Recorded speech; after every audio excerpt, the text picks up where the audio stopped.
अस्सलामुअलैकुम दोस्तों, मैं हूं सीर बख्तर डेलू और आप देख रहे हैं मेरा यूट्यूब चैनल पुत्र जटदा। मैं उम्मीद करता हूं मेरी यूट्यूब फैमिली खैरियत से होगी। मैं भी बिल्कुल ठीक हूँ, मज़े में हूं। आज की मेरी वीडियो स्पेशली उन दोस्तों के लिए है जिन्होंने कमेंट्स में कुछ सवाल पूछे थे।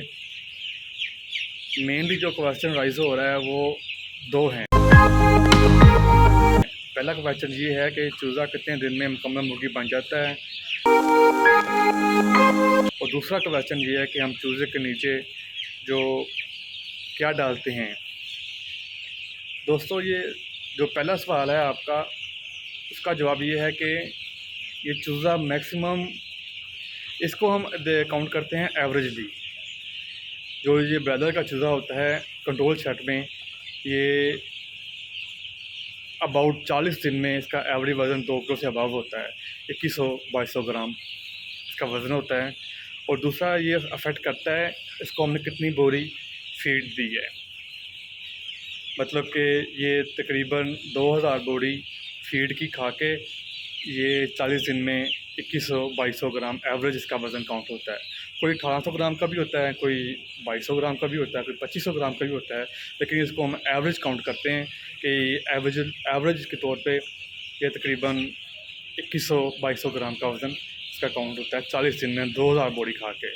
कुछ लोग होते हैं वो 2400 बोरी खिला के फिर उसका वज़न और ज़्यादा हो जाता है, कहते हैं कि मेरा वज़न इतना आ गया 40 दिन में। ये बात नहीं होती। इसका मतलब कि काउंट करते हैं कितनी बॉडी फीड की खाई इसने, कि कितनी बॉडी इसकी फीड ने खा ली। और दूसरा सवाल था कि हम इसके नीचे क्या डालते हैं। मैं आपको दिखाता हूँ। नीचे हम डालते हैं बुरादा, जो चावलों का छिलका होता है ना, उसके नीचे वो डालते हैं। उसका ये फ़ायदा है कि ये इसको हम इजीली इस तरह करके चेंज कर लेते हैं, फिर ये गीला नहीं होता। इसको तकरीबन 30-35 दिन तक इसको हर रोज़ डेली वर्करों ने एक रोटी बनी होती है, इसको इस तरह चेंज करना होता है। वो होता है लोहे का बना हुआ, इसको टोटल इसको इस सारे को चेंज करते हैं, इसके अंदर को डालते हैं तो ये ऊपर नीचे हो जाता है, जिससे ये इतना गीला नहीं होता। अगर गीला होगा तो बीमारियाँ का खदशा होगा, अगर सूखा रहेगा तो बीमारी नहीं आएगी, इसलिए इसको डालते हैं। ये वैसे भी जो होता है ना, बट चावल का छिलका होता है, ये खुश्क होता है। कह रहे हैं कि लाइट बंद की हुई है। लाइट इसलिए बंद की हुई है कि चूज़ा उठा रहे हैं बंदे। अगर अंधेरा होगा तो ये इजीली पकड़ा जाएगा, अगर रोशनी होगी तो फिर आगे से आगे जाता रहता है रोशनी की तरफ, इसलिए इसको उठाते वक्त लाइट बंद कर देते हैं।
हम ये वाली वैक्सीन चूज़े को लगाते हैं 5 दिन बाद। जब चूज़ा 5 दिन का हो जाता है तो ये वाली वैक्सीन जो होती है ये हम लगाते हैं चूज़े को। ये एंटी और H9 के लिए बहुत मुफीद है। H9 और एंटी एक वायरस है जो कि चूज़े को आ जाता है, जिसे तो इसके लिए हम ये इम्पोर्टेंट वैक्सीन होती है हॉलैंड से। जैसे कि हम पढ़ सकते हैं पर हॉलैंड लिखा हुआ है, ये हॉलैंड से आती है। ये हॉलैंड में इन डब्बों में आती है